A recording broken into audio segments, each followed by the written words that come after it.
오늘 본문에 있는 이 말씀을 가지고 다시 왕을 세우다라는 제목으로 하나님의 말씀을 증거하도록 하겠습니다. 제가 지난주 일부 예배 때부터 이제 하나님의 말씀을 PPT로 보여드리지 않기로 했습니다. 그래서 여러분들이 제가 하나님의 말씀을 강의 설교를 할 건데 말씀 나올 때마다 여러분 가지고 계시는 성경을 보시고요. 성경을 없으신 분은 센스 있게 핸드폰을 여셔서 사무엘상 16장을 치시면 본문 내용이 나오니까 그 본문 내용을 여러분들과 함께 읽어가면서 그 말씀의 은혜를 같이 함께 나누어 보도록 하겠습니다. 사무엘상 16장 말씀은 사무엘상 15장에 있는 말씀을 좀 어느 정도 알고 계셔야지만 이해하기 쉬운 내용입니다. 제가 오늘 사무엘상 15장에 있는 지난주 제가 일부 예배 때 설교했던 말씀을 한번 짚어보고 넘어갈 생각입니다. 여러분 사무엘상 15장에 있는 말씀을 읽어보시면 이스라엘의 제1대 왕인 사울 왕에 관한 이야기가 나옵니다. 사울 왕이 된 그런 이야기가 나온다는 것이죠. 그런데 이 사울 왕이 하나님께 주신 그 말씀에 불순종함으로 결국에는 이스라엘의 왕직에서 공식적으로 물러나는 이야기가 나옵니다. 하지만 여러분 이 사무엘상 15장의 말씀의 포커스는 사울 왕이 하나님의 부르심으로 왕이 되었고 죄를 지었고 하나님의 버림받으심을 받았다. 이런 이야기가 나와 있는 내용이 아니라고 제가 말씀드렸어요. 왜냐하면 이 사무엘상 15장의 말씀을 통해서 하나님께서 우리에게 주시고자 하는 그 영적인 교훈은 사울 왕은 이렇게 살았대. 사울 왕은 이렇게 죽었대. 이런 내용이 아니라 하나님께서 이 사무엘상 15장 말씀을 통해서 우리에게 주시고자 하는 그 영적인 교훈의 말씀은 사울 왕이 하나님께 불순종했을 때 그 불순종했을 때 하나님의 반응, 하나님의 찐 반응. 그러니까 사울 왕이 지은 그 죄가 중요한 게 아니라 사울 왕이 그런 죄를 지었을 때 하나님께서 어떤 반응을 하시느냐. 바로 그것이 사무엘상 15장에 나오는 가장 우리에게 포커스를 두고 봐야 될 말씀이라고 제가 여러분들에게 말씀을 드렸어요. 그러면서 여러분 그러면서 사무엘상 15장의 말씀은 결국 사울 왕에 관한 그런 개인적인 이야기가 아니라 주인공은 사울 왕이 아니라 바로 누구라는 겁니까? 바로 그 사울 왕의 죄에 대해서 정말 민감하고 구체적으로 반응하시는 여호와 하나님, 바로 그 하나님이 그 말씀의 주인공이다, 메인 캐릭터다라고 말씀을 드렸습니다. 여러분 아멘입니까? 그러니까 여러분 구약 성경을 보실 때 여러 가지 스토리에 관한 이야기들이 나와요. 사울 왕의 이야기도 나오고 다윗 왕에 관한 이야기가 나오지만 그 모든 이야기의 주인공은 그 사람들이 아니라 바로 그 사람들과 함께 하시는 여호와 하나님이 바로 주인공이시다라고 하는 겁니다. 바로 여러분 우리가 보고 있는 이 사무엘상 16장 말씀도 똑같아요. 그런 패턴으로 봐야 돼요. 여러분 오늘 말씀을 보시면 누가 나옵니까? 다윗이라고 하는 사람이 나와요. 처음으로 사무엘상에 다윗이라고 하는 이름이 나오고 있다라고 하는 것이죠.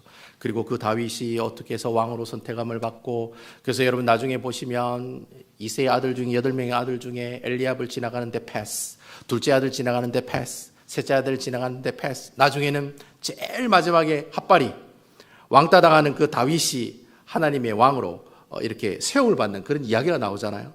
그리고 또 다윗이 어떻게 해서 사울의 궁궐에 들어가느냐. 그 사울 왕의 궁궐에 어떻게 들어갑니까? 다윗이 가지고 있는 은사가 있었는데 음악을 통해서 어떻게 해요? 악한 영들을 떠나게 하는 그런 은사를 가지고 있어요. 근데 음악 치료하는 그런 은사를 가지고 있는 거예요. 그래서 이 사울 왕의 가까이 궁궐에 들어가서 이 다윗이 살 수 있게 되는 그런 이야기들도 나오고, 또 마침 나중에는 이 다윗이 사울 왕 옆에서 칼을 든 자로 섬기는, 이 칼을 든 자로 섬겼다는 말은 다윗 옆에서 왕을 지키는 보디가드 역할을 하는 아주 중요한 사울 왕의 신임을 받는 사람으로 세움을 받았다는 거예요.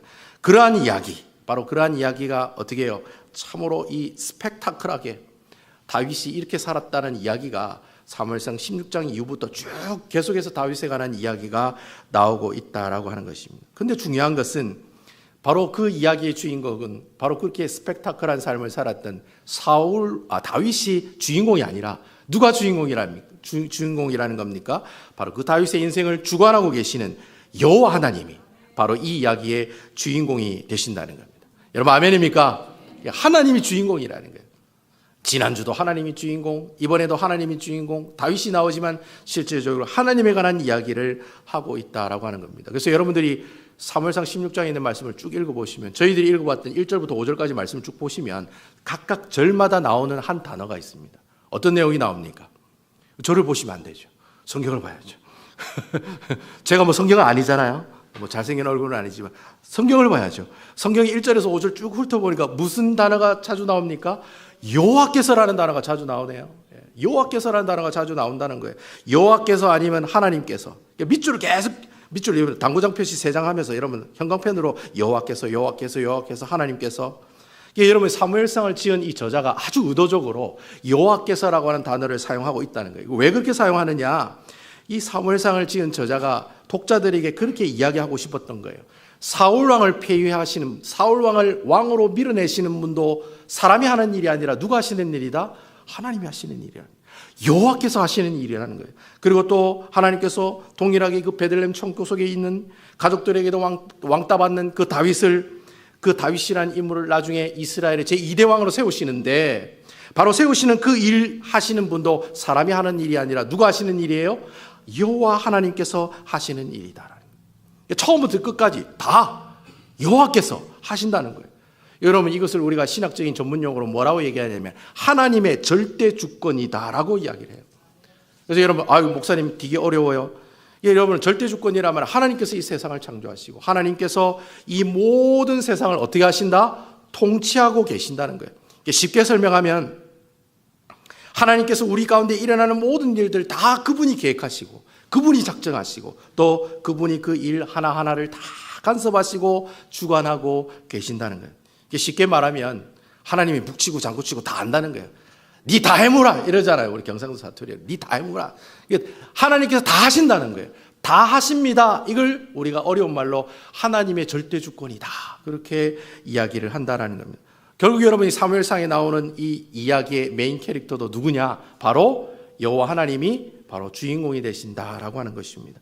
자, 이러한 사실들을 여러분들이 사무엘상 16장의 말씀을 쭉 읽으면서 이러한 내용들을 잘 가슴에 가지고 계시면서 오늘 말씀을 계속해서 여러분들과 함께 살펴보도록 하겠습니다. 우리 사무엘상 16장 1절 말씀을 다 같이 한번 읽어보도록 하겠습니다. 시작. 여호와께서 사무엘에게 이르시되 내가 이미 사울을 버려 이스라엘 왕이 되지 못하게 하였거늘 내가 그를 위하여 언제까지 슬퍼하겠느냐? 너는 뿔에 기름을 채워 가지고 가라. 내가 너를 베들레헴 사람 이새에게로 보내리니 이는 내가 그의 아들 중에서 한 왕을 보았느니라 하시는지라. 금방 제가 앞에서도 언급했습니다만 사울 왕이 하나님께 불순종한 죄로 말미암아서 그 왕직에서 어떻게 해요? 이렇게 버림을 받는 그런 이야기가 나오고 있다라고 하는 것이죠. 아마 이 사건이 사무엘 선지자 입장에서는 굉장히 충격적인 사건이었던 것 같아요. 왜냐하면 자기가 기름을 부었거든요. 하나님의 말씀대로 사울에게 기름을 부어 왕을 세웠는데 그 왕이 어느 순간에 내가 그를 세운 것을 후회한다. 저거 왕이 안 되는 게 좋은데 후회한다는 그런 말씀을 들을 정도로 사무엘 선지자가 그 이야기를 하나님께 직접 듣고 나서 충격을 받았던 것 같아요. 요즘 말로 멘붕이 온 것 같아요. 멘붕이 온 것 같아요. 그러니까 여러분, 지난주에 사무엘상 15장 11절 말씀해 보면 그 멘붕 온 그 사무엘 선지자를 뭐라고 표현하고 있냐면 하나님께서 온 밤을 세워서 부르짖었다. 15장 11절에 또 그렇게 얘기하고 있어요. 하나님께 부르짖었는데 온 밤을 세워 부르짖었다는 거예요. 누구를 위해 기도했겠습니까? 사울 왕을 위해서 기도했겠죠. 가슴이 아프니까 온 밤을 세워 그를 위해 기도했다는 거예요. 그리고 35절에 보면 뭐라고 얘기하냐면 사울 왕이 사무엘 선지자가 사울을 위하여 슬퍼했다라고 이야기를 하더라고요.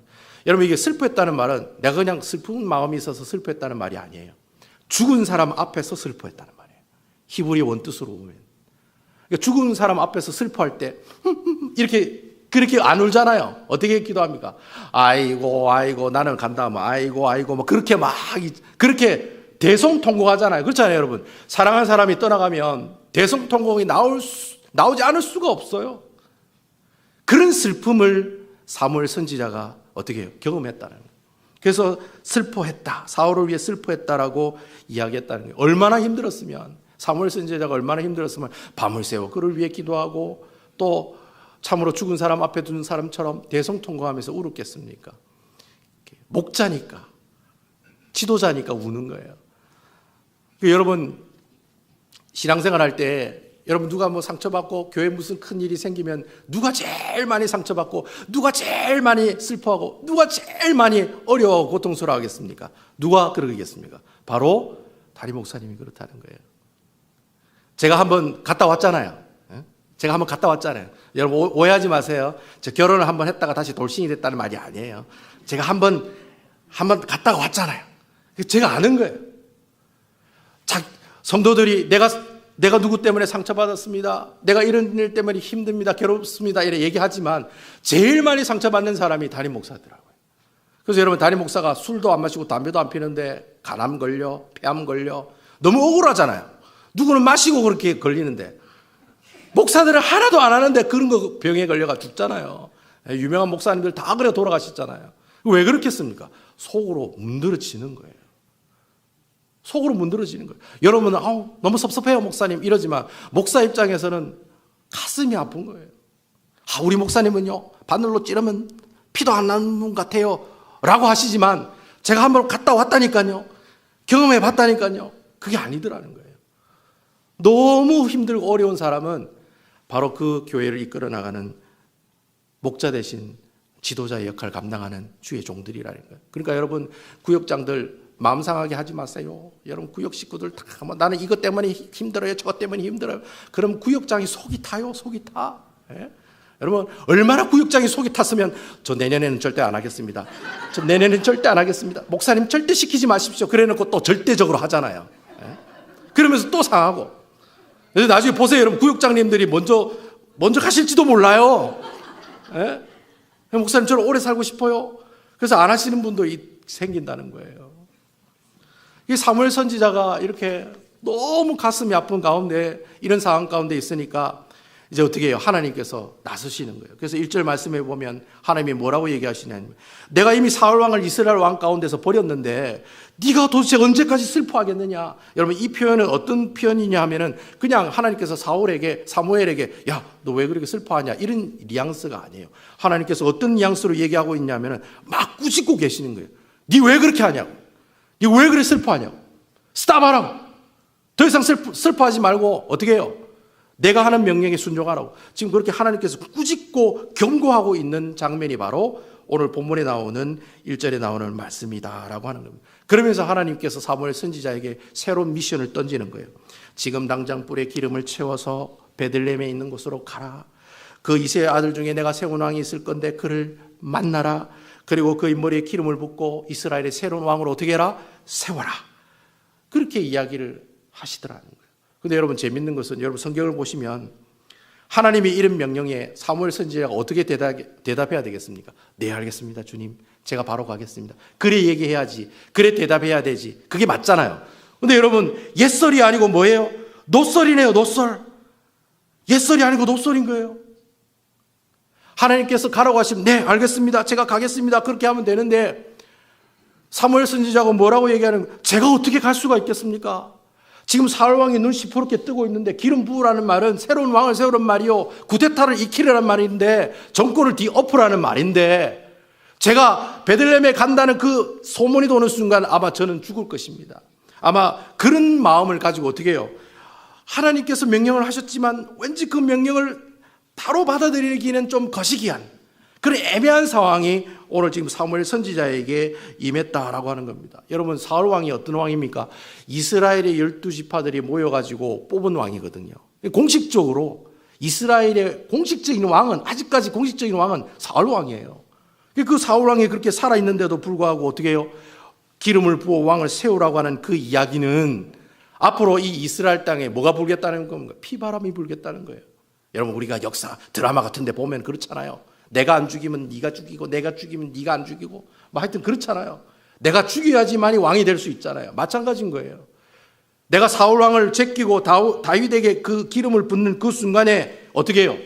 이 이스라엘 땅에는 혼란의 도가니로 빠질 것은 명약관여한 사실이라는 거예요. 불보듯 뻔하다는 거예요. 그리고 여러분 이 사무엘 선지자가 사울 왕을 얼마나 잘 압니까? 사울 왕을 세웠으니까. 여러분 성경을 읽어보시면 알겠지만 사울 왕이 성격이 좀 거시기하거든요. 좀 쫌생이야. 쫌생이고 또 욱하는 성격도 있어요. 누구 닮아가지고 욱하는 성격이 있어요. 에? 그런 성격을 가지고 있는 사람이다 보니 이 소문이 퍼지면 분명히 나도 힘들고 주위에 있는 모든 사람도 힘들겠더라. 그래서 쉽게 하나님이 이야기하신 그 명령에 순종하지 못하고 있더라는 거예요. 그런 가운데에 있을 때 하나님이 이제 나서는 거예요. 그렇게 두려워 떨고 있는 그 사무엘 선지자에게 하나님께서 친절하게, 야, 네가 베들레헴에 가면 이렇게 얘기하라, 저렇게 얘기하라, 아주 정확하게 자세하게 설명해 준다는 거예요. 누가 물어보면 암송아지를 들고 번제를 드리러 간다고 해라. 여러분, 이 암송아지를 가지고 간다는 말, 화목제를 드린다는 말이거든요. 그 당시 이스라엘 선지자들이 어떤 성읍에 방문하면 항상 화목제를 드렸어요. 그러니까 매번 그렇게 하는 것처럼 암송아지를 데리고 가면 화목제를 드리는 걸로 알고 있을 거다. 그리고 제사를 드릴 때 어떻게 하라? 바로 그때 이세의 가족들을 초대해라. 그때 인바이팅 하라는 거예요. 그때 인바이트 해가지고 그때 만나면, 그때 그 이세의 아들들이 들어오면 그 아들 중에 선택한 사람에게 기름을 살짝 이렇게 부으면 된다는 거예요. 그런 얘기까지 아주 디테일하게 하나님께서 이 사무엘 선지자에게 이야기하고 있다는 거예요. 그래서 이 사무엘 선지자가 좀 내심 두려운 마음도 있긴 있지만은 하나님 또 그렇게 얘기하시는데 안 갈 수는 없잖아요. 뭐 이래 해라 저래 해라 구체적으로 얘기하시는데, 그래서 이 사무엘 선지자가 그런 두려운 마음을 가지고 베들레헴으로 가고 있다라고 하는 겁니다. 우리 계속해서 4절 5절에 있는 말씀 제가 한번 읽어보도록 하겠습니다. 사무엘이 여호와의 말씀대로 행하여 베들레헴의 이름에 성읍 장로들이 떨며, 여러분 여기 밑줄짝 당구장 표시 3개, 성읍 장로들이 떨며 그를 영접하여 이르되 평강을 위하여 오시나이까. 5절 이르되 평강을 위함이니라. 여기 또 밑줄 것이고 당구장 표시 3개. 내가 여호와께 제사하러 왔으니 스스로 성결하게 하고 와서 나와 함께 제사하자고 이새와 그의 아들들을 성결하게 하고 제사에 청하니라. 오늘 말씀을 보니까 되게 재밌는 모습이 나오네요. 왜냐하면 사무엘 선지자가 지금 두려운 마음을 가지고 베들레헴에 가잖아요. 그렇잖아요. 그런데 여러분, 베들레헴에 있는 장로들이 또 어떤 모습을 보이고 있습니까? 두려워 떠는 모습으로 사무엘 선지자를 맞이하고 있다는 거예요. 가는 사람도 떨고 있고 사무엘 선지자를 만나는 사람도 떨고 있고, 니도 떨고 내도 떨고 다 떨고 있다는 거예요. 여러분, 이 표현이 어떤 표현이냐 하면은 지금 이 사무엘상을 지은 저자가 그런 이야기를 하고 싶은 거예요. 지금 이스라엘의 분위기가 이런 분위기라는 거예요. 니도 떨고 나도 떨고 다 떨고 있는 분위기라는 거예요. 여러분, 사울 왕이 자기가 하나님으로부터 버림받았다는 사실을 알아요, 몰라요? 알고 있어요. 알고 있어요. 그러니까 여러분, 사울 왕이 항상 그런 생각을 하고 있을 거예요. 만약에 누가 사무엘 선지자를 만나면 내가 그냥 어떻게 해요? 어떻게 점점점 하겠다. 그런 분위기인 거예요. 그러니까 여러분, 이스라엘 전체 분위기가 좋겠어요? 나쁘겠어요? 나쁘죠. 과연 누가 사무엘 선지자가 누가 만날까? 이런 모든 촉각이 다 세워져 있고, 또 어떻게 해요? 그런 일들이 생기면은 이 이스라엘이라는 땅에 어떻게 해요? 하나님의 놀라운 이 세상 사람들이 가지고 있는 그 큰 두려움을 느끼는 공포스러운 정치가 시작될 건데, 그런 두려움, 바로 이스라엘이 가지고 있는 그 두려움, 그 이야기를 사무엘 선지자도 두렵고 맞이하는 베들레헴 장로님들도 두렵고, 그런 표현을, 그러니까 두렵다는 말을 이렇게 2번 강조하고 있다는 거예요. 그 말은 이스라엘 전체가 다 그런 분위기다라고 하는 거예요. 그리고 여러분, 이 베들레헴 장로들이 왜 이 사무엘 선지자를 보고 또 놀랐냐면 또 이유가 있습니다. 여러분 구약 성경을 읽어보면 보통 선지자가 어떤 마을에 가잖아요. 뭐 하러 가겠습니까, 여러분? 좋은 얘기하러 갈까요? 나쁜 얘기하러 갈까요? 복 받으라 얘기하러 갈까요? 너 하나님께 심판받아 얘기하러 갈까요? 여러분 구약 성경을 한번 쭉 읽어보세요. 어떤 얘기가 많이 나와요? 너 심판당할 거야? 너 우상죄 지었기 때문에 망할 거야? 너 하나님 앞에 교만했기 때문에 하나님께서 버리실 거야? 항상 구약 성경을 보면 이스라엘 선지자가 어떤 성읍에 가면 좋은 얘기 안 해요. 다 나쁜 얘기만 하더라는 거예요. 그걸 또 누가 알고 있는 거예요? 베들레헴에 있는 장로님들이 다 알고 있는 거예요. 베들레헴에 있는 장로들이 그 사실을 아는 거예요. 그래서 사무엘 선지자가 베들레헴에 왔을 때 장로들이 처음에 물었던 질문이 뭡니까? 당신이 우리에게 평강을 주러 오셨습니까? 심판을 주러 오셨습니까? 그렇게 묻는 거예요. 그 묻는 이유가 바로 이러한 배경들 가운데서 지금 질문을 던지고 있다라는 거예요. 그러니까 여러분, 사무엘 선지자가 뭐라고 얘기합니까? 너희에게 평강을 주러 왔다. 이스라엘이 지금 온통 혼란스러운 그 상황 가운데 있을 때 모든 이스라엘 백성들이 앞으로 차기 왕이 된다는 그런 소식이 들리면서 두렵고 떨리는 그런 공포의 분위기가 조성되고 있는 가운데 평강의 소식을 전하러 오시는 그분이 계신다는 거예요. 여러분, 이 말씀을 보니까 우리가 또 누가 생각납니까? 우리 일부의 설교 듣으신 분 아시죠? 또 누가 생각나는 겁니까? 그분이 생각난다는 거예요. 여러분 그분이 누굽니까?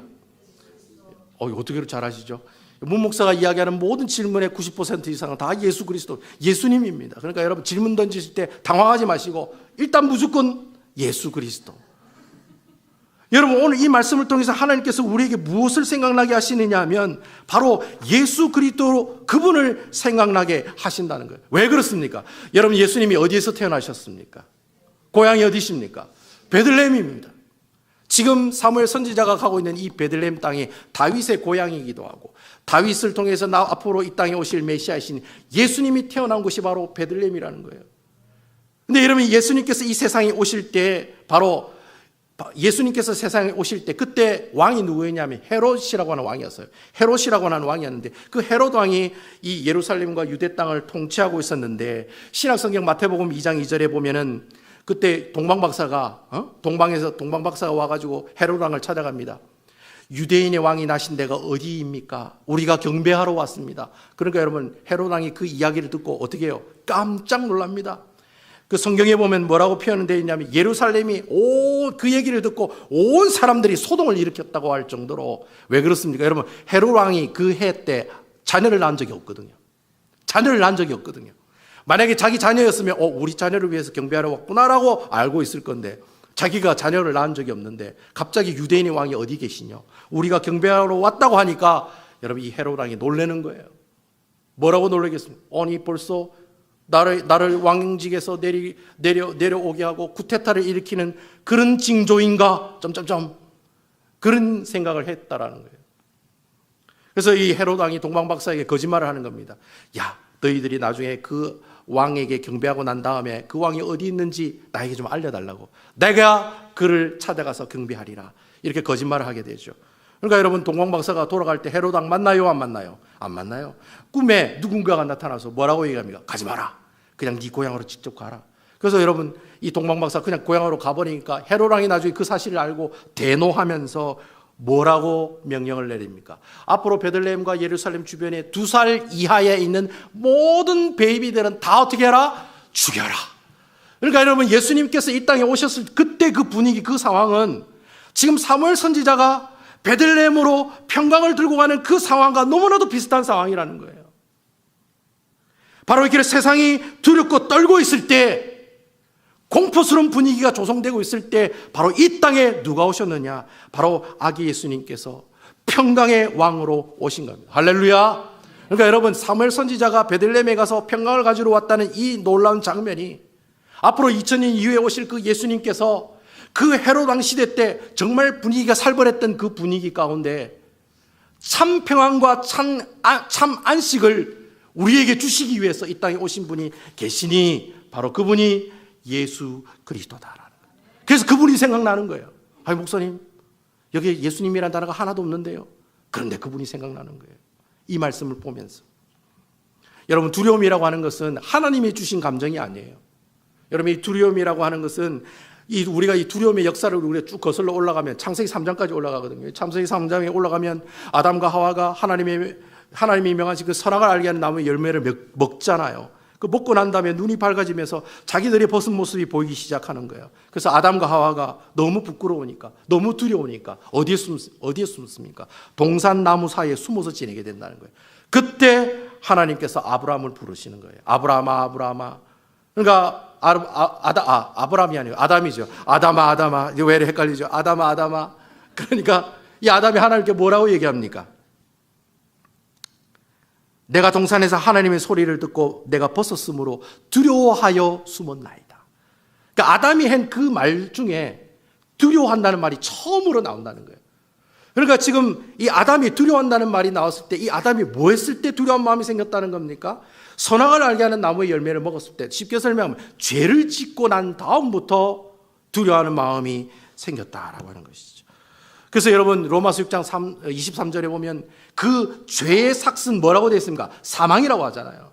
여러분 이 사망이라고 하는 표현은 육체적인 죽음을 표현한 뜻도 있지만 이 사망이라고 하는 이 원래의 의미는 하나님과의 연결에서 끊어진 것을 사망이라고 얘기한다는 거예요. 하나님과 연결이 딱 연결된 것을 우리가 뭐라고 얘기합니까? 생명이라고 얘기하는 거예요. 그리고 그 생명이 영원토록 지속되고 연결되는 것을 뭐라고 얘기합니까? 영생이라고 얘기한다는 거예요. 그러니까 인간이 하나님께 불순종의 죄를 지으면 하나님과 우리의 그 연결고리가 끊어지는 거예요. 그 끊어진 결과로 나타나는 것이 죽음에 대한 두려움, 질병에 대한 두려움, 세상 실패에 대한 두려움들이 거기서부터 시작된다라고 하는 것입니다. 그래서 여러분, 이 아담과 하와가 자기 죄를 발견하고 두려워하는 모습을 보이면서 바로 보인 행동이 무슨 행동입니까? 주위에 있는 무화과 나무 잎을 가지고 대충 템퍼러리로 뭘 만들어요? 치마를 만들잖아요. 근데 여러분, 자신들의 부끄러움과 두려움을 막아보겠다고, 어떻게 한번 해보겠다고 자기를 머리를 굴렸을 거예요. 그리고 그 치마를 만들었지만 여러분, 그 무화과 나무 잎으로 만든 치마가 오래 가겠어요? 아니면 오래 안 가겠어요? 오래 못 가죠. 금방 말라 비틀어져서 없어지겠죠. 그러니까 여러분, 아무리 인간의 무슨 노력을 하더라도 하나님께서 인간들이 죄를 지어 가지고 있던 그 부끄러움과 두려움의 모습들은 근본적으로 인간의 힘으로는 어떻게 해요? 해결할 수가 없다라고 하는 것입니다. 그런데 여러분, 이 죄 가운데 있는 이 아담과 하와의 모습들을 보시고 하나님이 그래, 니 그러하다 죽어라 이래 얘기하셨느냐? 그게 아니라는 거예요. 하나님께서 그 아담과 하와를 다시 어떻게 하시기 위해서 하나님의 놀라운 구원의 계획에 올라가게 하기 위해서, 여러분 창세기 3장 15절에 보면은 아담과 하와에게 먼저 약속을 하십니다. 뭐라고 약속하십니까? 앞으로 오실 여자의 후손을 통해서 이 뱀의 머리를 상하게 하는 누구를 보내주겠다? 메시아를 보내주겠다라고 얘기를 하는 거예요. 비록 뱀이 그 사람의 발 뒤꿈치를 물었지만은, 그렇지만 나중에 올 그 메시아가 그 뱀의 머리를 상하게 하는 그런 놀라운 역사를, 그런 능력을 가지고 있는 하나님의 귀한 아들 메시아를 보내주시겠다고 3장 15절 말씀을 통해서 우리에게 약속하시는 거예요. 그러니까 하나님이 아담과 제일 먼저 처음으로 약속했던 약속의 내용이 바로 3장 15절에 나오는 말씀이에요. 바로 우리가 이것을 좀 어려운 말로 원시복음이라고 얘기하지 않습니까? 하나님께서 이렇게 약속하시고 난 다음에 그럼 그것으로 끝나는 게 아니에요. 하나님께서 또 우리에게 하나님께서 보여주시는 퍼포먼스가 또 하나 있습니다. 바로 무화과 나무 잎으로 치마를 만드는 그 아담과 하와에게 무엇을 만들어줍니까? 가죽옷을 입혀주시는 모습들을 보여주셨다라고 하는 겁니다. 여러분, 이 가죽옷이 바로 피 흘리시는 예수 그리스도를 상징하는 내용입니다. 여러분, 가죽옷을 만들려면 짐승을 죽여야 됩니다. 그리고 그 피가 다 쏟아져야 돼요. 그래야지만 가죽을 얻을 수가 있는 거예요. 바로 하나님께서 그 아담과 하와에게 그 가죽옷을 입혀주셨다는 말은 앞으로 오실 메시아, 이 예수 그리스도의 보혈의 피만이 바로 우리가 가지고 있는 모든 죄 문제와 죄 문제를 통해서 일어난 모든 두려움의 문제를 완벽하게 해결해 나갈 수가 있다라고 하는 겁니다. 할렐루야! 바로 이 사무엘 선지자가 바로 이 하나님의 놀라운 계획들을 하나하나 실천하기 위해서, 그 평강의 왕을 세우시기 위해서 지금 베들레헴으로 가고 있는 중이었다라고 하는 것이죠. 저는 오늘 이 말씀을 보면서 조심스럽게 여러분들 삶 가운데 그런 질문을 던지기를 소망합니다. 오늘 우리가 조상의 죄로 말미암아 나에게 찾아온 이 세상적인 두려움, 불안함, 고통스러움, 이 문제를 근본적으로 해결할 수 있는 분이 누구이시냐? 뭐니 해도 머니가 최고라고. 목사님 잘 모르셔서 그런데 돈이 최고입니다. 돈이 다 해결이 됩니다. 여러분, 그 돈이 다 우리 모든 근본적인 문제들을, 두려움들을 해결할 수 있습니까? 세상에 가지고 있는 권력으로, 내가 가지고 있는 힘으로, 내가 가지고 있는 모든 문제를 근본적으로 해결할 수 있습니까, 여러분? 세상이 주는 쾌락으로, 자극으로 우리가 가지고 있는 그 모든 두려움의 문제들을 다 해결할 수가 있던가요, 여러분? 해결할 수가 없다는 거예요. 그러한 모든 질문의 대답은 다 no라고 하는 거예요. 할 수 없다라고 하는 것입니다. 그렇다면 우리에게 찾아오는 이 세상적인 두려움과 고통과 불안함들을 어떻게 해결할 수가 있습니까? 바로 하나님께서 아담과 하와를 통해서 약속하셨잖아요.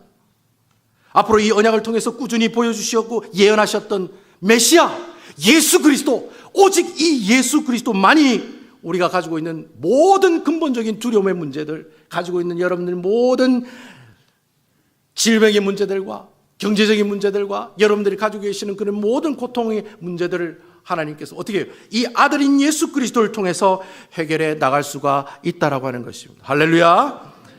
여러분, 오늘 우리가 살펴보건 이 사무엘상 16장에 나오는 말씀처럼 이 두려움의 공포가 임했을 때 하나님께서는 누구를 세우셨습니까? 다윗 왕을 세우셨습니다. 하지만 여러분, 그때 그 다윗 왕을 세우신 그 모습을 통해서 우리에게 무엇을 얘기하고 있습니까? 바로 앞으로 오실 메시아가 우리에게 무엇을 주실 것이다. 다윗 왕은 이스라엘 백성들에게 평안과 안식과 복됨, 풍요로움을 주셨어요. 하지만 하나님께서 앞으로 오실 그 메시아는 우리에게 어떠한 모습들을 허락해 주신다고 했습니까? 지금 우리가 가지고 있는 죄로 인한 모든 문제들, 우리가 가지고 있는 모든 가정사의 아픔의 문제들, 그리고 우리가 가지고 있는 모든 질병의 문제들까지도 완벽하게, 완전하게 해결해 나갈 수 있다라고 하는 것입니다. 할렐루야! 예. 여러분, 오직 예수 그리스도밖에 답이 없습니다. 여러분, 오직 예수님만이 우리에게 참된 평안과 안식을 가져다 주실 수가 있는 거예요. 여러분, 2000년 전에 예수님께서 십자가에 못 박혀 죽으셨을 때 수많은 사람들이 다 뿔뿔이 흩어졌습니다. 왜냐하면 예수 믿는 사람들 다 잡아 죽였기 때문에 피바람이 일어나는 공포가 예루살렘 성 가운데 일어났습니다. 그래서 여러분, 한때는 그 예루살렘 성에 오시는 그 예수님을 보고 호산나 호산나, 그분이 우리를 구원하신 분이라고 다 찬양하고 기뻐 떠드던 그 모든 사람들이 이제는 다 떠나서 어떻게 해요? 그런 기쁨이 다 사라지고 오로지 이 예루살렘 성 안에는 공포와 두려움이 가득한 도시가 되었다는 거예요. 자, 똑같은 상황이 연출되는 거예요. 이 예루살렘 성 안에 두려움과 공포가 휩싸이는 그런 모습들이 따라왔을 때 예수님을 따르는 수많은 제자들은 다 뿔뿔이 흩어지고 그나마 뜻을 모으는 사람들이 밖에서는 문을 열 수 없는 그런 밀폐된 공간에 숨어서 어떻게 해요? 삼삼오에 모여가지고 자기들이 가지고 있는 그 두려움의 모습들을 가지면서 이 문제를 어떻게 해결할까, 그래 고민하는 가운데 그래 밀실에 모여서 그들이 참으로 이 세상이 주는 두려움에 떨고 있을 때 바로 그때 그 밀실 가운데 있는 그 제자들에게 이미 제자들이 이미 들어 익히 알고 있는 그 아름다운 주님의 세미한 음성이 그 밀실 아래 있는 제자들 가운데 들리는 거예요. 너희에게 평강이 있을지어다. 아멘. 너희에게 평강이 있을지어다. 여러분, 부활하신 예수님께서 그 밀실 가운데 있는 두려워 떠는 그 제자들에게 가장 먼저 하신 말씀이, 야, 너 왜 나를 버리고 갔어? 야, 너 너무 섭섭하더라. 야, 베드로, 너 왜 3번이나 부인했어? 진짜 내가 너무 가슴이 억장이 무너지더라. 그런 얘기를 하신 것이 아니라 너희에게 평강이 있을지어다. 평강의 왕으로 오신 그분이 바로 옆에 있으니, 평강의 왕으로, 평화의 왕으로 오신 그 메시아가 바로 옆에 있으니, 부활하신 예수님이 있는 그 장소는 이 세상에서 가장 안전하고 가장 행복하고 가장 평화로운 공간으로 바뀌니 이제는 뭐 하지 마라? 두려워하지 말라는 거예요. 할렐루야, 아멘입니까? 두려워하지 말라는 말이에요. 그러자 여러분이 어떠한 일들이 일어났습니까? 도마가 예수님을 불신했던 그 도마가 확신의 참 모습으로 바뀌게 되고, 제자들의 공포와 두려움들은 바로 하나님께서 주시는 참된 평안과 안식을 누리는 사람들로 변하게 되고, 또 아버지 하나님 도망 다녔던 그 제자들이 맡겨있는 그 밀실에서 이제 모여있는 것이 아니라 그 밀실을 빠져나와서 어떻게 해요? 부활하신 주님을, 자신의 목숨을 걸고 예수 그리스도께서 부활하셨다고 담대히 말투수처럼 하나님의 귀한 복음을 증거하는 아름다운 주의 참된 증인의 삶으로 바뀌는 역사가 바로 그 순간에서부터 일어났다라고 하는 겁니다. 사랑하는 성도 여러분, 예수님이 계신 곳에 참 평안이 있을 줄로 믿으시기 바랍니다. 참 평강이 있을 줄로 믿으시기 바랍니다. 오직 예수 그리스도만이 내 문제를 해결할 수 있어요. 오직 예수 그리스도만이 나의 두려움을 이겨낼 수가 있어요. 오직 예수님만이 내가 가지고 있는 모든 제 문제를 해결해 나갈 수가 있는 겁니다. 그러니까 여러분, 예수님만 바라보세요. 내게 문제가 생기면 예수님만 바라보세요. 그녀만 바라보지 마시고 예수님만 바라보세요. 사람 찾아가서 상담하지 말고, 사람 찾아가서 위로받지 말고 예수님 찾아가서 예수님 말씀에 위로받는 여러분 되시기 바랍니다. 믿음의 주여 나를 온전케 하신 예수를 바라보자. 히브리서 기자가 믿음의 주여 나를 온전케 하신 예수님을 바라보라고 얘기했습니다. 예수님 때문에 내 모든 삶이 변하기 때문에, 예수님 때문에 내가 가지고 있는 모든 두려움이 참 평안으로 변하기 때문에, 예수님 때문에 내가 가지고 있는 모든 질병이 하나님의 놀라운 은혜로 고침받는 역사가 나타나기 때문에 예수님을 믿으라는 거예요. 믿으래, 난 예수님 믿는데, 이 정도의 차원이 아니라 진실로 그분만 내 문제를 해결할 수 있습니다라는 그런 간절함을 가지고 주님을 찾는 주의 백성들이 되어라는 겁니다. 저는 이 예수님 때문에 여러분들의 삶의 현장에서 예수님 평안으로 가득 차서 정말 주님이 주시는 그 놀라운 평강의 역사를 여러분 직접 눈으로 목도했으면 좋겠어요. 왜 여러분 성경에 있는 사람들만 하나님의 놀라운 참된 평안과 안식을 누리게 됩니까? 아니에요, 여러분. 여러분들이 살고 있는 그 삶의 현장과 가정과 여러분들 기업에서도 충분히 하나님께서 주시는 평안과 안식의 놀라운 역사를 경험해 나갈 수 있는 겁니다. 비록 내가 한 주간의 삶을 살아갈 때 이것도 죄짓고 저것도 죄지어서 실패하는 그런 모습들이 있고, 내가 왜 화를 냈던가, 내가 왜 이렇게 했던가, 그런 안타까움의 모습들이 있기는 하지만 여러분, 믿음의 주 되시고 나를 온전케 하시는 분은 주님이시다. 주님밖에 없다. 예수님밖에 없다. 이런 놀라운 사실을 여러분들이 잘 붙들고 살아가시면 아마 분명히 하나님께서 한 주간의 삶을 통해 승리하는 삶의 모습들을 경험하는 하나님의 놀라운 축복이 있을 줄로 믿습니다. 이러한 놀라운 축복들이 사랑하는 우리 남북의 성도 여러분들 가운데 나타나서, 목사님 이렇게 역사합디다, 이렇게 평안을 주십디다, 이렇게 고쳐주십디다, 이렇게 함께 하셨습니다 라는 이런 놀라운 고백들이 여러분들의 고백으로 하나님께 감사와 찬양으로 나타나시기를 주님의 이름으로 축원을 드리겠습니다. 여러분.